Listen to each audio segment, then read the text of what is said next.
Semifinal से पहले भारतीय क्रिकेट में माहौल अचानक गर्म हो गया। जिस टीम ने शानदार प्रदर्शन करते हुए सेमीफाइनल तक का सफर तय किया, उसी टीम के भीतर अब चयन, प्रदर्शन और नेतृत्व को लेकर गंभीर सवाल उठने लगे। सबसे ज्यादा चर्चा दो नामों पर रही, टीम के हेड कोच गौतम गंभीर और युवा ओपनर अभिषेक शर्मा। वहीं दूसरी तरफ विकेटकीपर बल्लेबाज संजू सैमसन के प्रदर्शन की तारीफ खुद बोर्ड स्तर पर होने की खबरें सामने आईं। यह पूरा मामला सिर्फ एक खिलाड़ी के फ्लॉप होने तक सीमित नहीं है, बल्कि यह सवाल टीम मैनेजमेंट की सोच, चयन नीति और बड़े टूर्नामेंट से ठीक पहले की रणनीति से जुड़ा हुआ है। भारतीय क्रिकेट में जब भी बड़ा टूर्नामेंट अपने अंतिम पड़ाव की ओर बढ़ता है तो हर निर्णय की समीक्षा होती।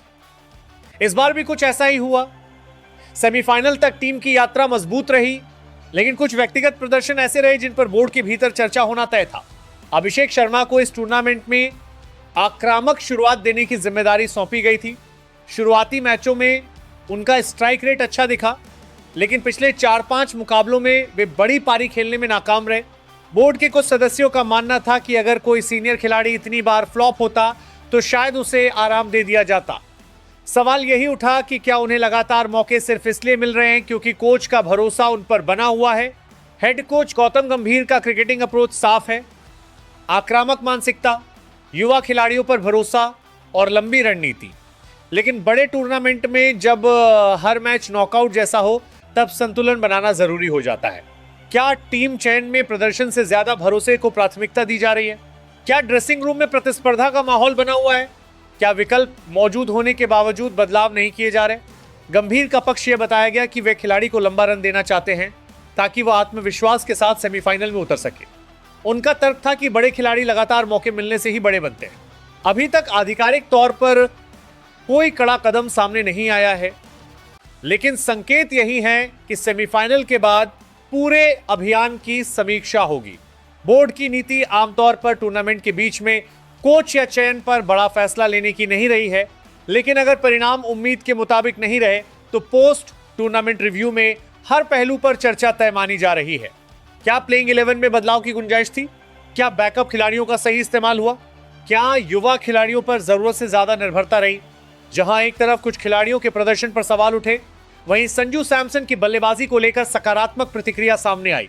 सेमीफाइनल तक पहुंचाने में उनकी भूमिका निर्णायक रही।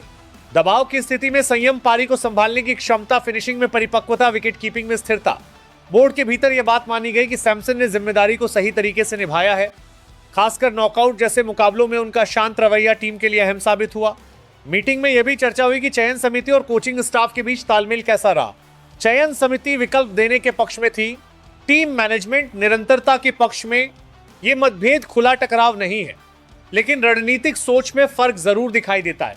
ऐसे माहौल का टीम पर असर पड़ सकता है, लेकिन अंदरूनी सूत्रों का कहना है कि ड्रेसिंग रूम में अभी भी एकजुटता है।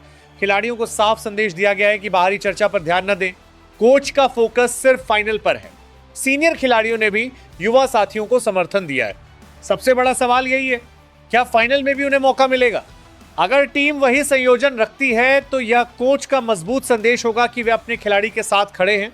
अगर बदलाव होता है तो यह संकेत होगा कि प्रदर्शन को प्राथमिकता दी गई। यह फैसला सिर्फ एक खिलाड़ी का नहीं, बल्कि पूरी चयन नीति की दिशा तय कर सकता है। फाइनल से पहले की यह मीटिंग सामान्य समीक्षा भी हो सकती है और बड़े बदलाव की प्रस्तावना भी। गौतम गंभीर पर सीधा खतरा अभी नहीं है, लेकिन सवाल जरूर उठे हैं। अभिषेक शर्मा के लगातार फ्लॉप प्रदर्शन ने चयन को चर्चा में ला दिया है।